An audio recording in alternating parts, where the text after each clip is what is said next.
What's up, everybody? Welcome back to Solid Ground, man. I tell you what, been busy here lately. I jumped in, took a dive, went ahead and upgraded on some equipment. I'll show you a little bit of that here, and I'll tell you what, we're getting ready to get down and dirty with all this here on this mountain park farm. We got so much to do. I messed around a little bit here. Probably looks a little different from last time you've seen it, but hey, let's jump into it right here. Let's see what we got. So what we're going to do, I know I mentioned it a time or two, going to go right down through here and put in some rip-rap to kind of help for the fill, help stabilize that fill. We're getting ready to jump into that. And then what we're going to do after we get that done, so we're going to start coming in there and flooring that and just put us a good lift in there. Went ahead and got a couple loads of rip-rap here put in. That might do it. I don't know, may have to have 3, but let's check out this new equipment. Got a 308 here with the twister wrist bucket. Gonna have to, it's got a hydraulic coupler and tilt. That's pretty nice. Probably going to end up getting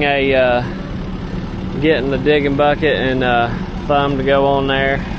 But over here we got the D41.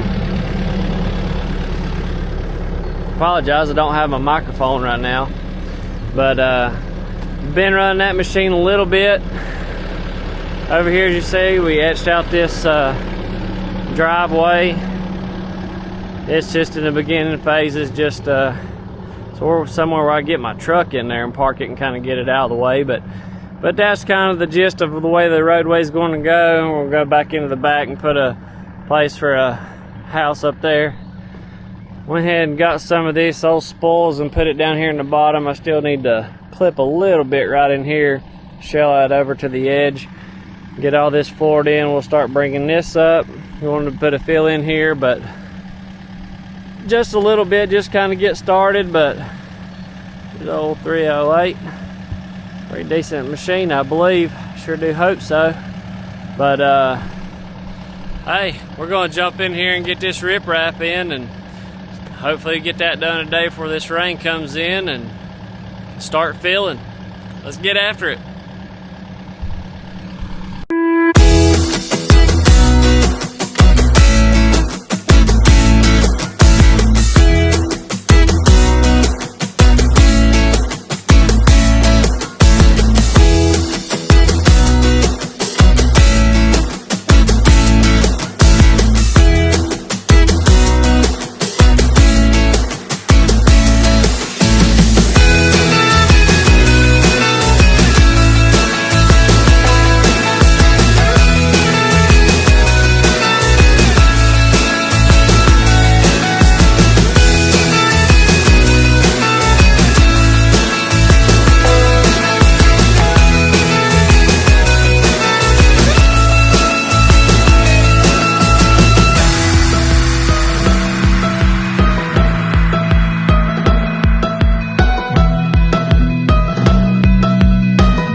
Well, it started to sprinkle a little bit, so I decided to put the camera up, but it just went away. So, but anyway, here's what it looks like. We got her all put in.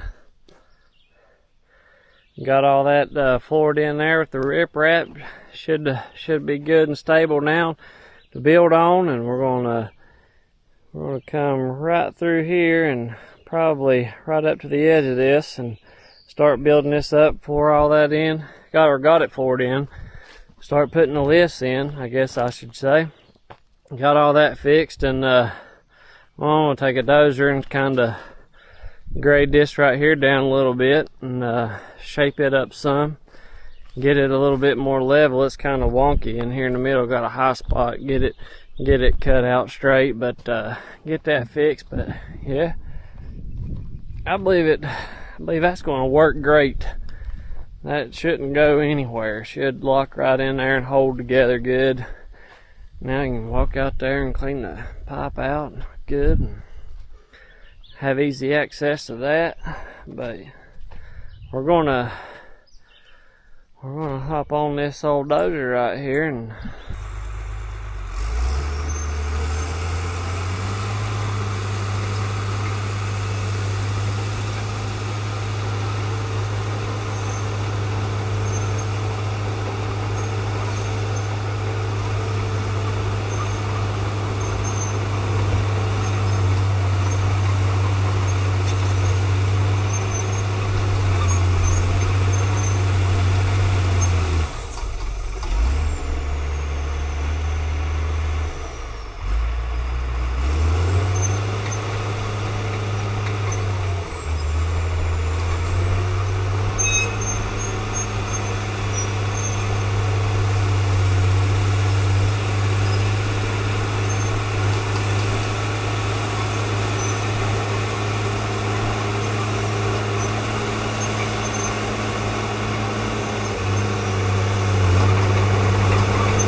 Well, now that that's done, ain't but one thing left to do, and that's start hauling dirt.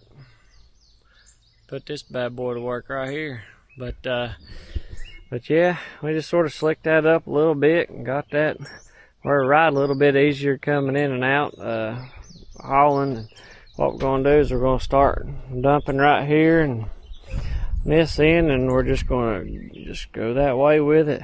Try to get us a good floor in, try to etch it back in this bank a little bit as we go, bench it back in, and as we bench it, I'll sort of show you what I'm doing with that as I go. I'm sure some of you know what I'm talking about, others might not, but you always want to kind of key it back into whatever you got, help it lock together. But just basically as you're going in, you're cutting back in a little bit, piece at a time as you go, get it all to lock in. And it should stay there from now on. If it don't, we got something to worry about more so than that. But anyway, and then after we're going to kind of work on this, and then we got to start feeling around here. I mean, there's a pretty good little bit of dirt that we're going to have to cut out and add, but I need to get in there and fix that. Really, that's probably not too much that needs to come out over in there, because the slope where we're going to be flooring in is going to run right around here. There's really not much of that topsoil that's in the way, but it might be a little bit we need to shell out. But get that fixed and get it cut around here, and then we're going to go straight up that hill there. And I may need to blade a little bit on that haul road back through there, but you can see back there in the back, that's where we're getting the dirt from. So, but we should have some clips of that as we go. Anyway, let's do it to it. Hey guys, thank you for sticking around for the message. What I want to talk about today is I want to talk about courage. You know, it takes a whole lot of courage to go out on business of your own, and or even just a side hustle like myself. You know, and especially whenever you step up and try to buy some better equipment or upgrade your equipment. Like myself, I got some new to me equipment. Tried to upgrade from the 45, get the 308 and the D41 dozer, where I could do some bigger scale work and a lot faster. But it takes a lot of courage and faith to go out and do that. And that led me here to this scripture here in Joshua 1:9. It says, "Have I not commanded thee? Be strong and of good courage. Be not afraid, neither be thou dismayed, for the Lord thy God is with thee whithersoever thou goest." You always got to remember, in anything that you do, you got to keep God first. If you put your faith and trust in Him, He will be with you each step of the way. Always keep your trust and focus on Him, and He's going to be there to lead and guide you throughout all of your endeavors. But the most important thing is to keep God first. Do you put Him number one above everything? I would say probably a lot of us do not do that. We should always keep God number one in our life. If you haven't made that step to trust in Him, there's no better time than now. And as always, make church part of your weekend. You'll be glad that you did.